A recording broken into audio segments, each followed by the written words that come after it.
అయ్యప్ప స్వామి వారికి 18 అవతారముల దేవాలయాన్ని Brahmasri doctor yes Chandramouli గురుస్వామి గారు 2016 నవంబర్ 9వ తారీఖున జీవలింగేశ్వర స్వామి సన్నిధానం జీవకోణ తిరుపతిలో నిర్మించి సమాజానికి అంకితం ఇచ్చారు. ఇది చాలా గొప్ప క్షేత్రం అండి.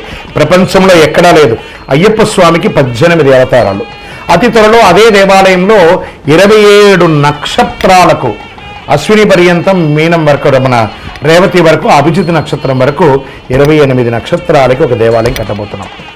ఇంకనూ 54 అడుగుల శనీశ్వర భగవానుని ప్రతిష్ఠ చేయబోతున్నాం. ఇది ఒక చిన్నపాటి అడవి ప్రాంతంలో ఉంటుంది, కానీ సిటీలోనే ఉంటుంది. కపిలతీర్థం అక్కడ అలిపిరి కపిలతీర్థం జీవకోన ఎయిర్పోర్ట్ వరకు ఒకటే కొండ కింద అనమాట. ఈ జీవలింగేశ్వర స్వామి సన్నిధానంలో 300 రోజులు నీళ్లు పడుతూ ఉంటుంది శివుడి మీద. అలాంటి అద్భుతమైనటువంటి క్షేత్రంలో మీరు తిరుపతికి వచ్చినప్పుడు రైల్వే స్టేషన్ బస్టాండ్ నుండి 3 కిలోమీటర్, ఎయిర్పోర్ట్ నుండి 9 కిలోమీటర్ దూరంలో మన దేవాలయం ఉంటుంది. ఉదయం 6 గంటల నుంచి 11 గంటల వరకు, సాయంత్రం 5 నుంచి 8 గంటల వరకు దర్శనం ఉంటుంది. ఖచ్చితంగా మీ యొక్క తిరుపతి దర్శనంలో ఒక భాగంగా ఈ దేవాలయాన్ని దర్శనం చేసుకోండి.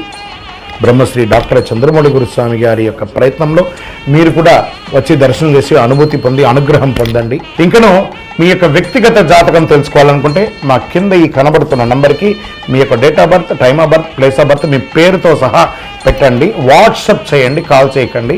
మా వాళ్ళు మీకు రిప్లై ఇస్తారు. విజయోస్తు.